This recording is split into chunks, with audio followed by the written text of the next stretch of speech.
Hello friends, welcome to BPSC Darpan. आज का हमारा टॉपिक है सारभूत तत्वकोश। यह सार संग्रह है जो सामान्य ज्ञान दर्पण से लिया गया है और अप्रैल 2024 के सामान्य ज्ञान दर्पण से हैं। यहाँ पर हमें total 130 one liner GK GS का कलेक्शन मिलेगा, जिसे हम एक एक करके स्टडी करने वाले हैं। और यहाँ पर टोटल 13 टॉपिक से 10-10 क्वेश्चन पर एक टॉपिक से टोटल 130 क्वेश्चंस, जो वेरी इंपॉर्टेंट जीके जीएस का यह कलेक्शंस है। और यहाँ से एग्जाम में कई बार क्वेश्चंस पूछे जा चुके हैं। यदि आप इस कलेक्शंस का स्टडी प्रॉपर तरीक़ा से करते हैं तो याद रखें आपकी तैयारी बेहतर हो जाएगी, क्योंकि यहाँ पर इस चैनल पर आपको प्रत्येक मंथ के सामान्य ज्ञान दर्पण से स्मरणीय तथ्य, सार संग्रह, MCQ, टोटल क्वेश्चंस एक एक करके करवाए जाते हैं। तो चलिए हम स्टार्ट करते हैं। फर्स्ट टॉपिक है हमारा भारतीय इतिहास एवं संस्कृति। भीमबेटका गुफा की खोज 1957-58 में किसके द्वारा की गई थी, किसने की थी? तो भीमबेटका गुफा की खोज डॉक्टर विष्णु श्रीधर वाकनकर ने की थी। थोड़ा नाम टेढ़ा याद रखेंगे। डॉक्टर विष्णु श्रीधर वाकनकर ने भीमबेटका गुफा की खोज 1957-58 में की थी। भारत का राष्ट्रीय आदर्श वाक्य सत्यमेव जयते कहाँ से लिया गया है? यह मुंडकोपनिषद से लिया गया है। याद रखिएगा, सत्यमेव जयते जो हमारा आदर्श वाक्य है, हमारे देश का एक राष्ट्रीय आदर्श वाक्य है। सत्यमेव जयते जो मुंडकोपनिषद से ली गई है।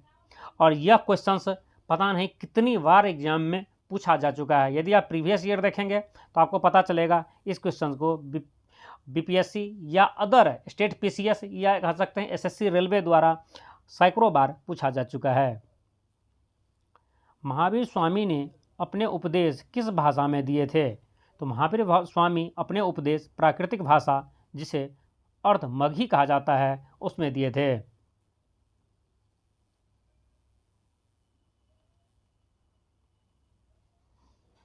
सर्वप्रथम सर विलियम जोन्स ने सेंड्रोकोटस की पहचान किससे की थी? वह चंद्रगुप्त मौर्य से की थी। सर्वप्रथम सर विलियम जोन्स ने सेंड्रोकोटस की पहचान चंद्रगुप्त मौर्य से की थी, क्योंकि उन्हें प्राचीन ग्रंथों में सेंड्रोकोटस नाम से जो व्यक्ति मिले थे, जिसे सर विलियम जोन्स ने कहा था यह सेंड्रोकोटस कोई और नहीं चंद्रगुप्त मौर्य हैं।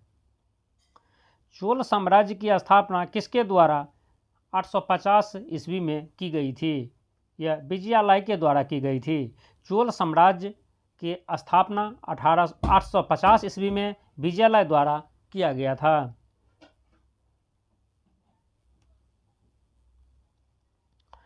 रजिया सुल्तान ने राजगद्दी पर बैठने के बाद अपने सिक्कों पर कौन सी उपाधि अंकित करवाई थी?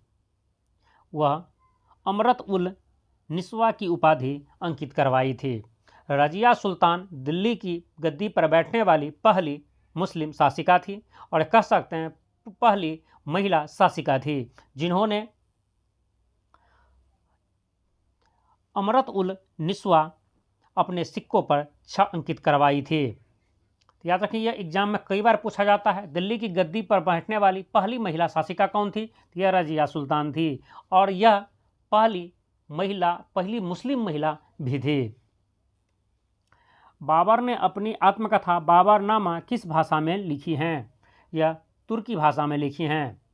बाबर ने का जो आत्मकथा है, जिसे बाबर ने खुद लिखा है, जिसका नाम बाबरनामा है, और यह तुर्की भाषा में है। और यह भी कई बार एग्जाम में पूछा जा चुका है। भारत भ्रमण पर आने वाला यात्री मार्को पोलो किस देश का यात्री था? मार्को पोलो इटली का था।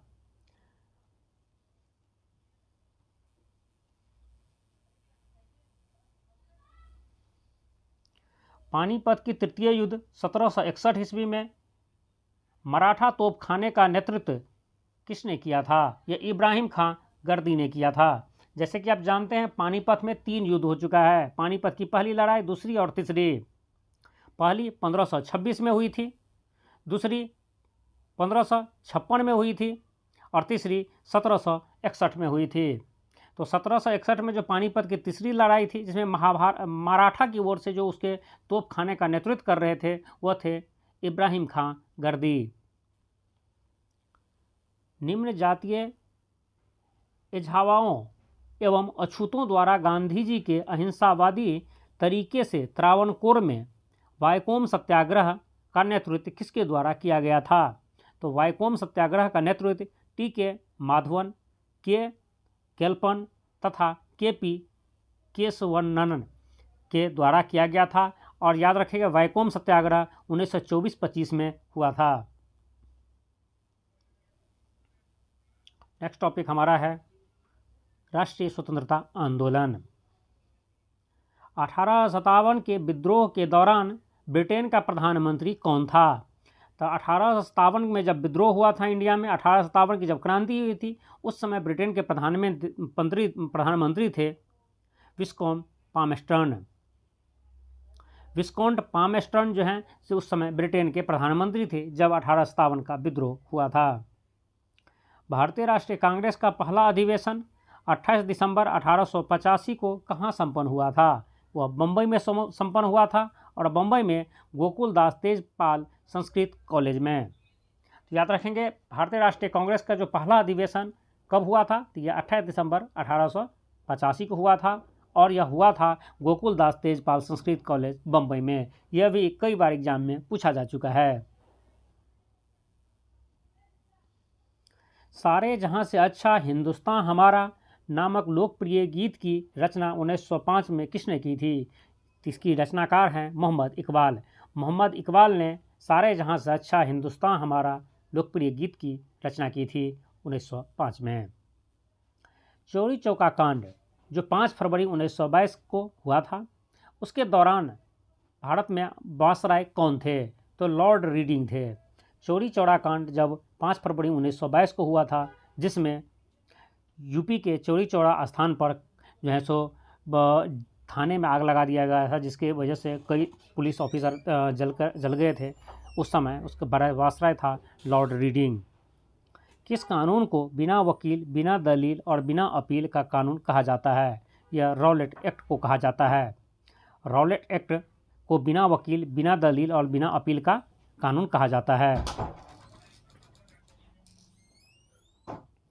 गांधी जी एवं अंबेडकर के मध्य 24 सितंबर 1932 को कौन सा और कहां समझौता हुआ था? तो गांधी जी और अंबेडकर जी के बीच में 24 सितंबर 1932 को पूना समझौता हुआ था, जो यरवदा जेल में हुआ था, जिसे पूना पैक्ट भी कहा जाता है। ठीक है, आपसे एग्जाम में सिर्फ ये पूछे पूना समझौता किनके बीच में हुआ था, तो यह गांधी जी और अंबेडकर के बीच में हुआ है। और यह कई बार एग्जाम में पूछा जा चुका है कि पूना समझौता या पूना पैक्ट किन किन के बीच हुआ था। तो याद रखेंगे, यह गांधी जी और भीमराव अंबेडकर जी के बीच में हुआ था, और यह हुआ था यरवदा जेल में, जहां गांधी जी बंद थे, जहां पर अंबेडकर जी पहुंचते हैं और यह समझौता होता है वहां पर। और यह होता है 1932 में। ये भी याद रखेंगे, 14 सितंबर 1932। यह भी कई बार एग्जाम में पूछा गया है। पंडित जवाहरलाल नेहरू ने किस प्रस्ताव को दरवाजे में जंग लगी कील की तरह की संज्ञा दी है? वो अगस्त प्रस्ताव को, जो 1940 में आया था।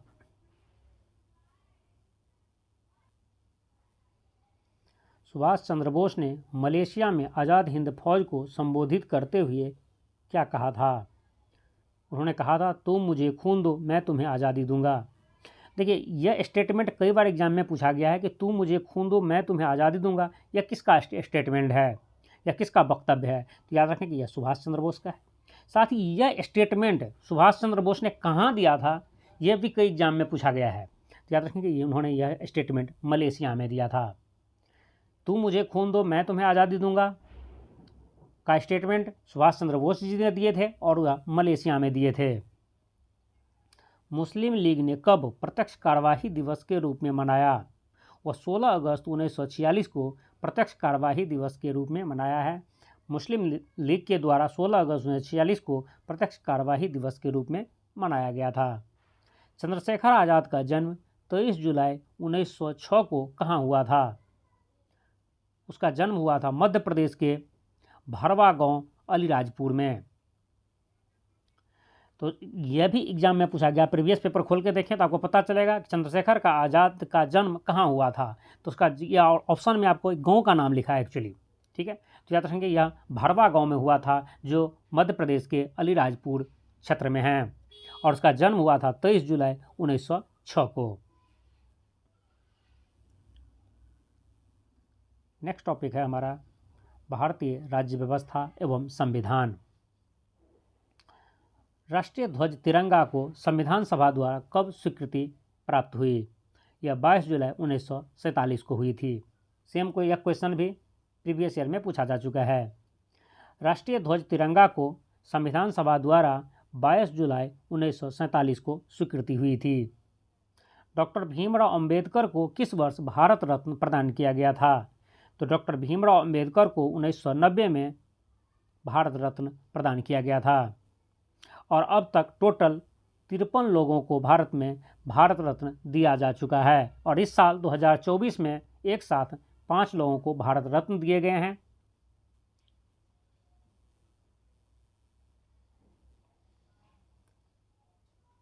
संयुक्त अधिवेशन बुलाने का अधिकार किस देश के संविधान से लिया गया है? तो यह ऑस्ट्रेलिया के संविधान से लिए गए हैं। किस अनुच्छेद के अंतर्गत राज्य देश के किसी भी व्यक्ति को विधि के समान समता या विधियों के समान संरक्षण से वंचित नहीं करेगा? यह अनुच्छेद 14 के अकॉर्डिंग। किस समिति की रिपोर्ट के आधार पर 42वें संविधान संशोधन द्वारा संविधान में मूल कर्तव्यों को जोड़ा गया था? तो यह सरदार स्वर्ण सिंह समिति के अनुसार। देखिए यहाँ पर यह क्वेश्चन जो आपके यहाँ पर देख रहे हैं, सरदार सिंह समिति, यह क्वेश्चन भी एग्जाम में कई बार पूछा जा चुका है। सीधी से पूछे जाएंगे आपको, संविधान में जो मूल कर्तव्यों को जोड़ा गया था किस समिति की सिफारिश के आधार पर? तो याद रखिए सरदार स्वर्ण सिंह समिति के सिफारिश के आधार पर। भारतीय संविधान में किस अनुच्छेद के अंतर्गत उपराष्ट्रपति पद की व्यवस्था की गई है? यह अनुच्छेद 63 के अकॉर्डिंग। अनुच्छेद 63 में ही यह निर्धारित है, लिखा हुआ है कि भारत में एक उपराष्ट्रपति होगा। किसे संविधान का रक्षक कहा जाता है? उच्चतम न्यायालय, सुप्रीम कोर्ट को, सर्वोच्च न्यायालय को संविधान का रक्षक कहा जाता है। यह क्वेश्चन भी पूछा जा चुका है। किस संविधान संशोधन द्वारा मतदाता की आयु 21 वर्ष से घटाकर 18 वर्ष की गई? यह 61वां संविधान संशोधन 1889 में की गई थी। 1989 में 61वें संविधान संशोधन के द्वारा मतदाता की मतदान देने की आयु 21 वर्ष से घटाकर 18 वर्ष कर दिया गया था। 1989 से पहले जो है 21 वर्ष के व्यक्ति ही मतदान कर सकते थे, उसके बाद इसे घटाकर 18 वर्ष कर दिया गया है, जो आज भी हैं। और यह क्वेश्चंस भी कई बार एग्जाम में पूछा जा चुका है। देखिए यहाँ पर जितने क्वेश्चंस आपको मिलेंगे सभी भी आए हैं, वेरी इंपॉर्टेंट क्वेश्चंस मिलेंगे, और ख़ास करके ज़्यादातर क्वेश्चंस प्रीवियस ईयर में पूछा जा चुका है। यहाँ पर उन्हीं सब क्वेश्चंस का कलेक्शंस आपको मिलेंगे, तो एक बार उसे ज़रूर देखें। वर्तमान में कितने राजनीतिक दलों को राष्ट्रीय पार्टी का दर्जा प्राप्त है? तो वर्तमान में 8 जो है पार्टी है जिन्हें राष्ट्रीय पार्टी का दर्जा प्राप्त है। भारत में किस वर्ष सामुदायिक विकास कार्यक्रम की शुरुआत हुई थी? 1952 में। 1952 में सामुदायिक विकास कार्यक्रम की शुरुआत की गई थी। नेक्स्ट टॉपिक हमारा है पर्यावरण एवं जैव विविधता। क्वेश्चन है, जैविक विभव क्या है? जैविक विभव क्या है, यह क्वेश्चन है। आंसर आपका बिना पर्यावरण की रुकावट के प्रजनन की क्षमता। मतलब जैविक विभव, आपसे एग्जाम में पूछे जैविक विभव क्या है, तो यह है बिना पर्यावरण की रुकावट के प्रजनन की क्षमता। भारत की किस नदी को जैविक मरुस्थल नदी कहा जाता है? तो यह दामोदर नदी को कहा जाता है।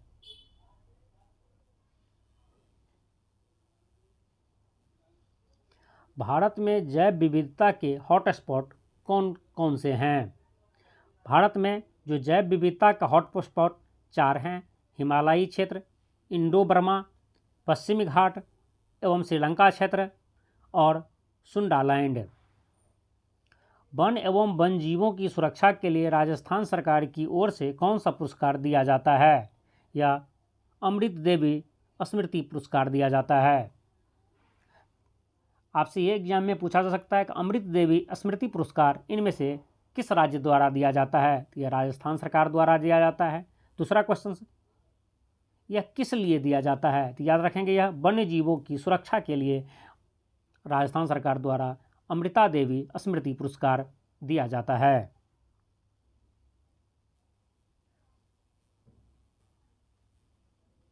हाथियों के साथ साथ उसके आवास, गलियारों की रक्षा, मानव वन्यजीव संघर्ष के मुद्दे की पहचान करने के लिए हाथी परियोजना शुरू की गई थी।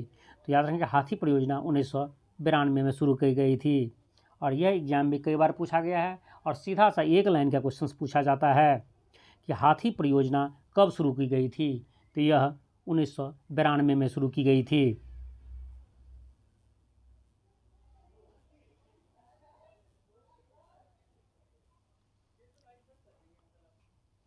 सोन नदी वन्य जीव अभयारण्य कहाँ स्थित हैं? यह उत्तराखंड के पौड़ी गढ़वाल जिला में स्थित हैं। सोना नदी अभयारण्य, यह सोन नदी नहीं है, सोन नदी बिहार में बहती है, और यह सोन नदी नहीं, सोना नदी वन्य जीव अभयारण्य है जो पौड़ी गढ़वाल जिला उत्तराखंड में है। भारत में वन संरक्षण अधिनियम कब पारित किया गया था? यह 1980 में पारित किया गया था। वन्य जीवों के लिए राष्ट्रीय वन्य जीव बोर्ड एक सलाहकार संस्थान है जिसके अध्यक्ष होते हैं देश के प्रधानमंत्री। याद रखेंगे, वन्य जीवों के लिए जो राष्ट्रीय वन्य जीव बोर्ड है, वन्य जीव बोर्ड के जो हैं अध्यक्ष होते हैं देश के प्रधानमंत्री। ठीक है। प्रथम बार ये पर्यावरण को विकास के साथ जोड़ा गया चौथी पंचवर्षीय योजना में।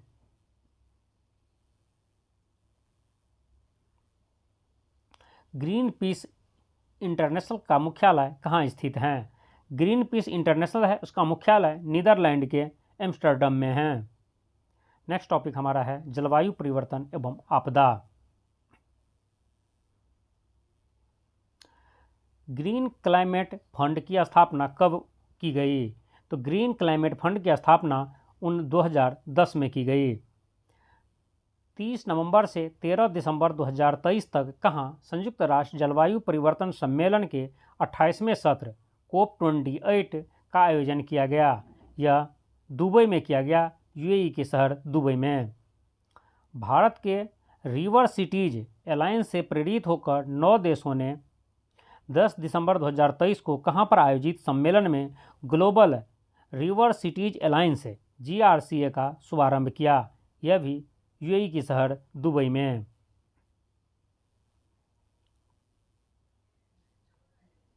यूनिसेफ की किस एक संस्था ने भारत के पर्यावरण, वन एवं जलवायु परिवर्तन मंत्रालय के सहयोग से 8 दिसंबर 2023 को दुबई में COP28 जलवायु सम्मेलन के दौरान ग्रीन राइजिंग पहल का शुभारंभ किया? यह है जनरेशन अनलिमिटेड। जलवायु परिवर्तन प्रदर्शन सूचकांक 2024 में भारत को किस स्थान पर रखा गया है? तो भारत को 7वें स्थान पर रखा गया है। याद रखेंगे, जलवायु परिवर्तन प्रदर्शन सूचकांक 2024 में भारत को 7वां स्थान प्राप्त हुआ है। वह एकमात्र गिब्बन जो भारत में पाया जाता है उसका नाम है हुलॉक गिब्बन।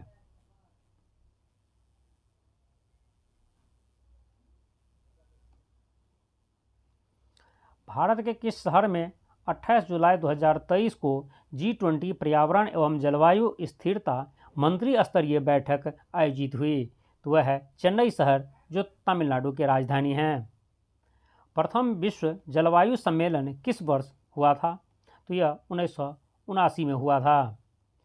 प्रथम विश्व जलवायु सम्मेलन 1979 में हुआ था।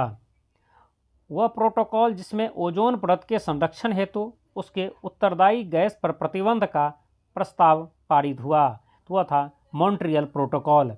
मॉन्ट्रियल प्रोटोकॉल के माध्यम से ओजोन परत के संरक्षण के लिए ओजोन परत जिस गैस से संक्षरण होता है, उसका विनाश होता है, उस गैस पर प्रतिबंध लगाने का प्रस्ताव दिया गया मॉन्ट्रियल प्रोटोकॉल के थ्रू। पर्यावरण प्रभाव आकलन की संकल्पना का उद्भव सर्वप्रथम कहाँ हुआ था? यह संयुक्त राज्य अमेरिका में हुआ था। नेक्स्ट टॉपिक हमारा है भारत एवं विश्व का भूगोल। किस ग्रह को सौंदर्य का देवता, पृथ्वी का जुर्मा ग्रह तथा पृथ्वी का जुर्मा ग्रह की संज्ञा दी जाती हैं? यह शुक्र ग्रह को, वीनस को। याद रखेंगे, पृथ्वी का जुर्मा, पृथ्वी की बहिन, पृथ्वी की भगिनी, इन सभी नामों से शुक्र ग्रह को जाना जाता है क्योंकि यह पृथ्वी के समान हैं, पृथ्वी के बगल में भी हैं। तो पृथ्वी का जुर्मा, अब नाम सुने होंगे, पृथ्वी की भगिनी, पृथ्वी की बहन, वो सब के सब शुक्र को कहा जाता है। साथ साथ शुक्र को सौंदर्य का देवता भी कहा जाता है। भूगर्भ शास्त्र की एक विशेष शाखा जिसमें भूकंपों का अध्ययन किया जाता है कहलाता है सिस्मोलॉजी। सिस्मोलॉजी में हम भूकंपों का अध्ययन करते हैं। ब्लैक हिल, ब्लू हिल तथा ग्रीन हिल पहाड़ियाँ कहाँ स्थित हैं? तो यह संयुक्त राज्य अमेरिका में स्थित हैं। याद रखेंगे, सब में हिल लगा है, ब्लैक हिल, ब्लू हिल, ग्रीन हिल, कलर से रिलेटेड हैं, ये सब के सब संयुक्त राज्य अमेरिका में हैं। लेकिन याद रखेंगे, यहाँ ब्लू हिल पर्वत अमेरिका में, यदि यहाँ पर लिखता है नीला पर्वत, तो याद रखिए नीला पर्वत जो है सो भारत में है और यह त्रिपुरा में है।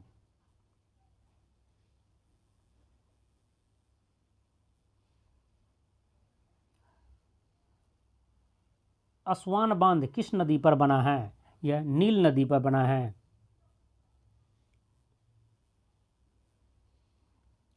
भारत की सर्वाधिक अंतर्राष्ट्रीय सीमा किस देश से लगी हैं?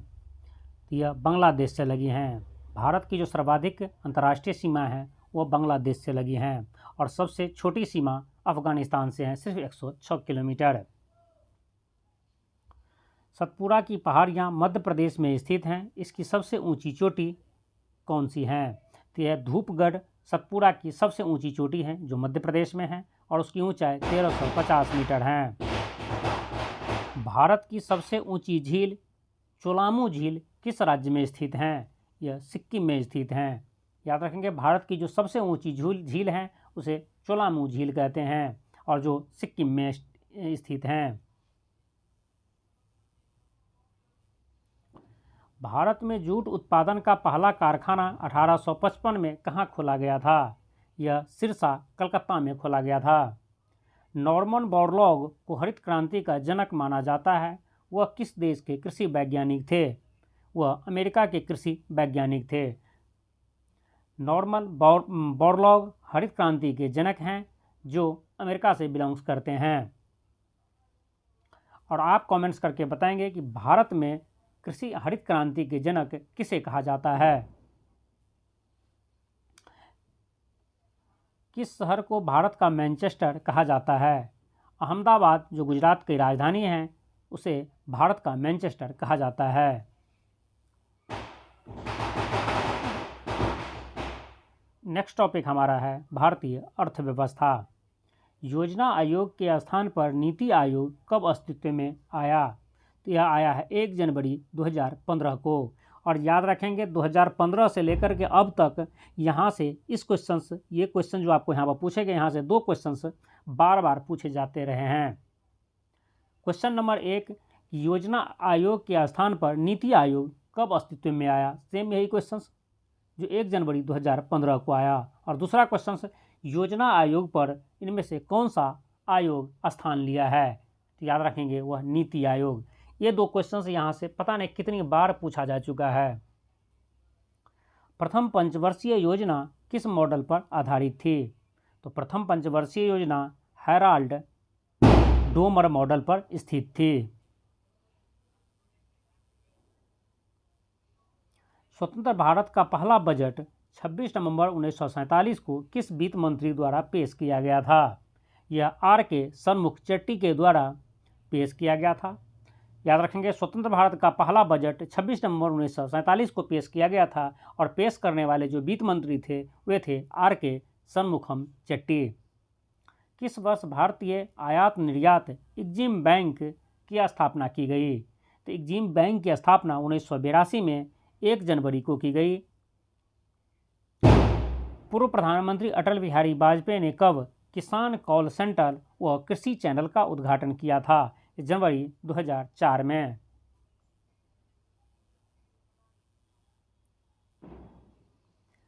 देना बैंक और विजया बैंक का विलय 1 अप्रैल 2019 को किस बैंक में हुआ?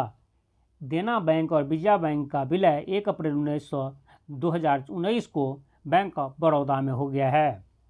देवनागरी लिपि के रॉ व रोमन अक्षर के आर से मिलते जुलते भारतीय रुपया का अपना पहचान चिन्ह, जो यहाँ पर आप देख रहे हैं रुपये के पहचान चिन्ह है, को कब स्वीकृत किया गया था? तो जो सिंबल था भारतीय रुपया का, इसकी स्वीकृति 15 जुलाई 2010 को मिली थी। और याद रखेंगे, ये क्वेश्चंस भी एग्जाम में कई बार पूछा जा चुका है कि ये सिंबल रुपये के लिए है, जैसे डॉलर के लिए यह सिंबल होता है, इस तरह से रुपये के लिए यह सिंबल पेश किया गया है। और यह सिंबल का जो स्वीकृति मिला है भारत सरकार के द्वारा, यह 15 जुलाई 2010 को। रजत क्रांति सिल्वर रिवॉल्यूशन का संबंध किस क्षेत्र से है? तो उसका संबंध अंडा और मुर्गी उत्पादन से है। याद रखेंगे, सिल्वर रिवॉल्यूशन अगस्त रजत क्रांति का संबंध अंडा और मुर्गी उत्पादन से है। जैसे कि आपको पता होगा कि मुर्गी का अंडा व्हाइट कलर का होता है, जिससे के मद्देनज़र रखते हुए सिल्वर कह सकते हैं सिल्वर कलर का होता है, व्हाइट कलर, तो इसलिए यह अंडा से उसे लिंक करके आप याद रख सकते हैं। क्षेत्रीय ग्रामीण बैंक की स्थापना विशेषकर दूर दराज के ऐसे गांवों में बैंकिंग सेवाएं पहुंचाने के लिए की गई थी। और इसे कब की गई थी? ये 2 अक्टूबर 1975 को की गई थी। मतलब दूर दराज के इलाकों गाँवों में बैंकिंग सेवा पहुंचाने के लिए क्षेत्रीय ग्रामीण बैंक की स्थापना की गई थी। और यह की गई थी स्थापना 2 अक्टूबर 1975 को। 16वें वित्त आयोग के अध्यक्ष किसे नियुक्त किया गया है? 16वें वित्त आयोग के अध्यक्ष अरविंद पनगड़िया को किया गया है। नेक्स्ट टॉपिक है हमारा सामान्य विज्ञान एवं तकनीकी। रात्रि के समय में तारों का टिमटमाना किस कारण से होता है? याद रखेंगे, यह अपवर्तन रिफ्रैक्शन के वजह से होता है। अपवर्तन के कारण ही रात में तारा टिमटिमाते हुए दिखते हैं। ट्विंकलिंग ऑफ स्टार का मुख्य वजह रिफ्रैक्शन है, अपवर्तन है। कौन यांत्रिक ऊर्जा को विद्युत ऊर्जा में परिवर्तित करता है? यह विद्युत चुंबकीय प्रेषण के सिद्धांत पर कार्य करता है। यह डायनेमो या जनरेटर। डायनेमो या जनरेटर के द्वारा यांत्रिक ऊर्जा को विद्युत ऊर्जा में परिवर्तित किया जाता है।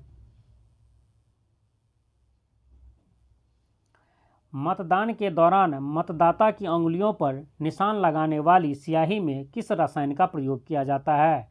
तो उसमें सिल्वर नाइट्रेट का प्रयोग किया जाता है। और इसे भी आप VVI करके याद रखें। यह क्वेश्चंस भी एग्जाम में पता कितने बार पूछा जा चुका है। मतदान के दौरान जब उंगलियों पर, जैसे कि आप लोग इलेक्शन में वोट दिए होंगे तो आपको पता होगा, उंगली पर जो स्याही कलर लगाए जाते हैं वह सिल्वर नाइट्रेट का घोल होता है, उसमें सिल्वर नाइट्रेट का प्रयोग किया जाता है।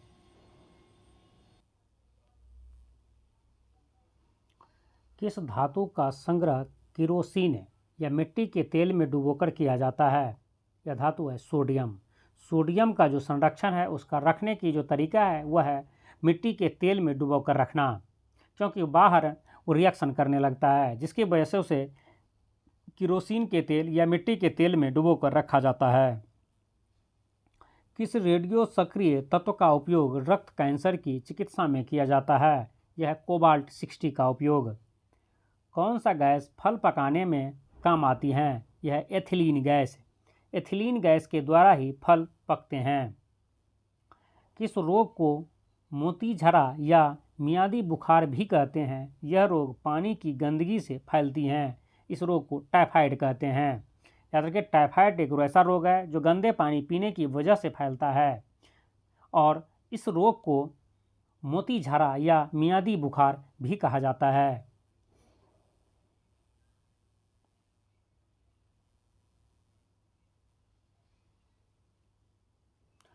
साबूदाना किस पेड़ के तने के गुद्दे से बनता है? यह सागो साइकेड के वृक्ष के तनों से यह साबूदाना बनाया जाता है। टेलीफोन का आविष्कार 1876 में किसने किया था? तो यह किया था अलेक्जेंडर ग्राहम बेल ने। तो यह क्वेश्चंस भी कई बार एग्जाम में पूछा जा चुका है, उसे भी आपको इम्पोर्टेंट समझ के याद रखना है, क्योंकि टेलीफोन का आविष्कार कब हुआ था? तो 1876 में हुआ था। इसके आविष्कारक कौन थे? तो अलेक्जेंडर ग्राहम बेल थे। HIV वायरस की खोज किसने की थी? तो HIV वायरस की खोज ल्यूक मॉन्टेग्रियर ने की थी। नेक्स्ट टॉपिक हमारा है कृषि, एग्रीकल्चर। खाद्य श्रृंखला में कौन सा उपभोक्ता शाकाहारी होता है? तो खाद्य श्रृंखला में जो प्राथमिक उपभोक्ता होता है वह शाकाहारी होता है, जो पेड़ पौधे और घास फूस खाते हैं। वर्ष 2050 तक भारत में खाद्यान्न की मांग में कितने प्रतिशत की वृद्धि हो जाएगी? तो 60 से 70% की वृद्धि हो जाएगी।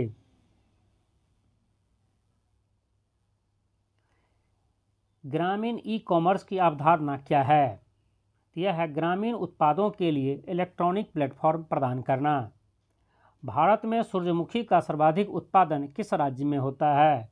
भारत में सूरजमुखी का सर्वाधिक उत्पादन कर्नाटक में होता है। कर्नाटक में सूरजमुखी के साथ साथ कॉफ़ी का भी सर्वाधिक उत्पादन होता है।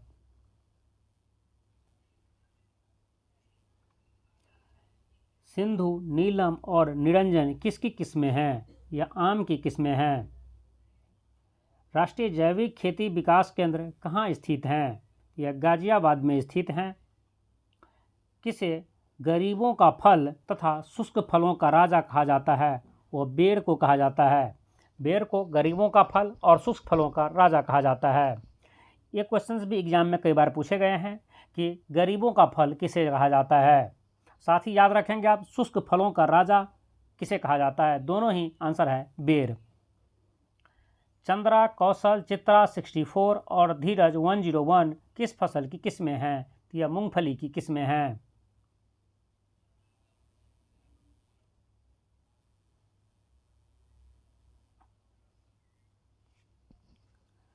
कृषि की वह पद्धति जिसे ब्राज़ील में रोका, इंडोनेशिया एवं मलेशिया में लदांग कहते हैं, इस पद्धति को स्थानांतरित कृषि कहा जाता है। स्थानांतरित कृषि को ही ब्राज़ील में रोका और इंडोनेशिया और मलेशिया में लदांग कहते हैं। प्रथम पंचवर्षीय योजना में किस पर प्राथमिकता दी गई थी? तो कृषि विकास पर प्राथमिकता दी गई थी। जो प्रथम पंचवर्षीय योजना बना था उसमें कृषि के ऊपर, एग्रीकल्चर के ऊपर ज़्यादा फोकस किए गए थे। नेक्स्ट टॉपिक हमारा है खेल कूद, गेम। शतरंज के खेल में बोर्ड में कितने वर्ग होते हैं? इसमें 64 वर्ग होते हैं। ओलंपिक ध्वज के सृजन का क्षेत्र किसे कहा जाता है? यह बैरन पियरे डी कोबाल्ट्रीन को कहा जाता है। शतरंज की सर्वोच्च संस्था फेडरेशन इंटरनेशनल ड्रेस इचेक्स FIDE का मुख्यालय कहाँ स्थित है? उसका मुख्यालय कहाँ है? इसका मुख्यालय स्विट्जरलैंड के लुसाने में है।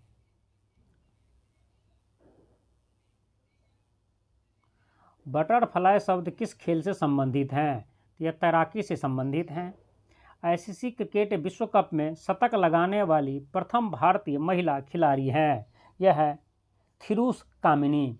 थिरुस कामिनी प्रथम भारतीय महिला खिलाड़ी है जिन्होंने ICC क्रिकेट विश्व कप में शतक लगा चुकी हैं। आपसे एग्जाम में सिर्फ ये क्वेश्चन पूछ सकता है, थिरुस कामिनी इनमें से किस खेल से संबंधित हैं? तो याद रखेंगे यह क्रिकेट से संबंधित हैं। युवा मामले एवं खेल मंत्रालय द्वारा अपने 5 कार्यक्रमों के माध्यम से कौन सी योजना का क्रियान्वयन किया जा रहा है? खेलो इंडिया योजना के माध्यम से। विश्वनाथन आनंद के बाद फीडे विश्व कप के फाइनल में पहुंचने वाले पहले भारतीय कौन बने हैं? यह हैं R प्रज्ञानानंद।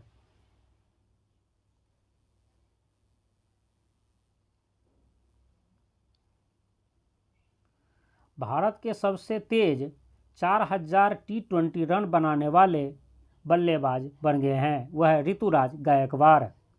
केंद्रीय युवा कार्य एवं खेल मंत्री अनुराग ठाकुर ने 10 दिसंबर 2023 को खेलो इंडिया पैरा गेम्स का उद्घाटन किया है नई दिल्ली में। इंडिया प्रीमियर लीग 2024 जो IPL 2024 के अभी तक के सबसे महंगे खिलाड़ी कौन बने हैं? ये बने हैं मिचेल स्टार्क जो ऑस्ट्रेलियन प्लेयर हैं। नेक्स्ट टॉपिक हमारा है कंप्यूटर ज्ञान, कंप्यूटर नॉलेज। HTML का पूर्ण रूप क्या है?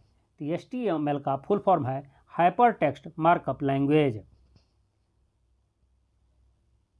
IPv4 एड्रेस में बिट्स की संख्या होती हैं 32 बिट। यहीं पर IPv6 भी होता है। V का मतलब वर्जन है। IP वर्जन 4 में 32 बिट होते हैं, IPv6 में 128 बिट्स होते हैं। ये भी आपको याद रखना है। अब नए वाले जो IP एड्रेस आने लगे हैं, जो IP वर्जन 6 आते हैं, IPv6 जिसमें 128 बिट्स होते हैं।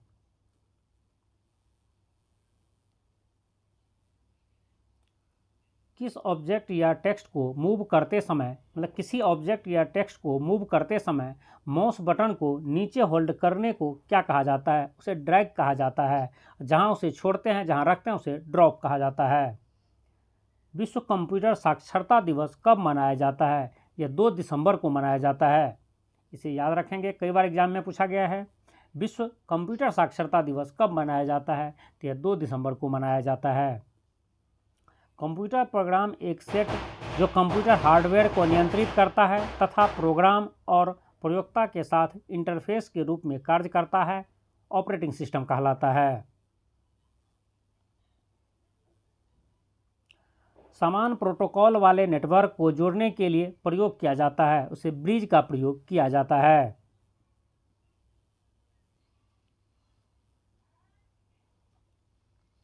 सूचना प्रौद्योगिकी की वह शब्दावली जिसे प्रयोगकर्ता ने ईमेल का पता ज्ञात करने के लिए प्रयोग करते हैं, उसे फिंगर कहते हैं। उस हार्डवेयर को क्या कहते हैं जो मुख्य कंप्यूटर सिस्टम का भाग नहीं होते और प्रायः सिस्टम के साथ बाद में जोड़े जाते हैं, उसे पेरिफेरल डिवाइस कहा जाता है। सुपर कंप्यूटर की गति किस इकाई में मापी जाती है? उसे मेगा फ्लॉप्स में मापी जाती हैं। यह भी कई बार एग्जाम में पूछा गया है कंप्यूटर से यह क्वेश्चन। सुपर कंप्यूटर की गति किस इकाई में मापी जाती हैं? तो सुपर कंप्यूटर की गति मेगा फ्लॉप्स में मापी जाती हैं।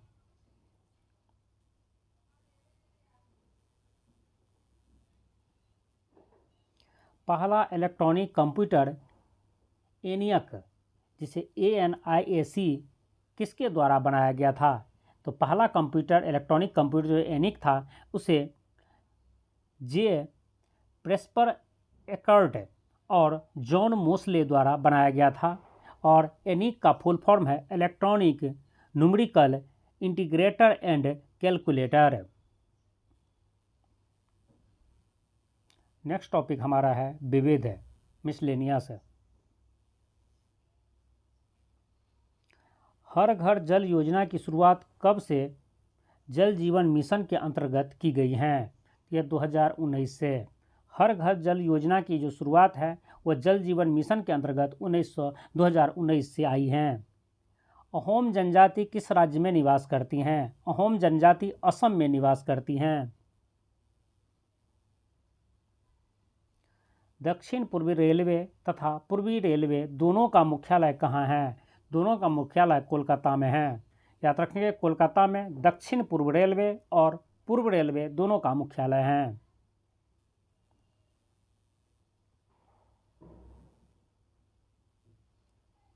किसने 1941 में गौरक्षा मंडल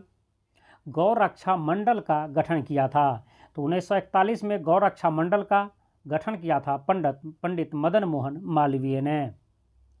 किस जनजाति को सौका नाम से जाना जाता है? यह भोटिया जनजाति को सौका नाम से भी जाना जाता है, जो उत्तराखंड में निवास करते हैं।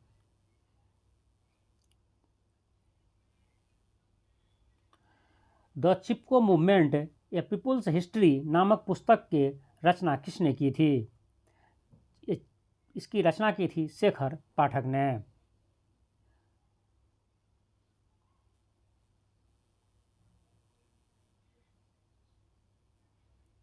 किस कवि को बाल्यकाल में गोसाई दत्त के नाम से जाना जाता था?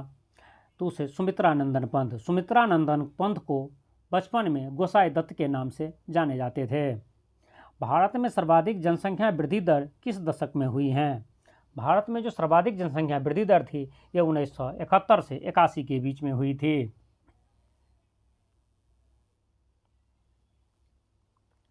जनगणना 2011 के अनुसार राज्यों में किस राज्य में नगरीय जनसंख्या का प्रतिशत सर्वाधिक है? तो यह राज्य गोवा है। गोवा में जो है नगरीय जनसंख्या का प्रतिशत सबसे ज़्यादा है भारत में। वर्ष 2023 का नोबेल शांति पुरस्कार किसे प्रदान किया गया? वर्ष 2023 का नोबेल शांति पुरस्कार नरगिस मोहम्मदी को दिया गया जो ईरान से हैं।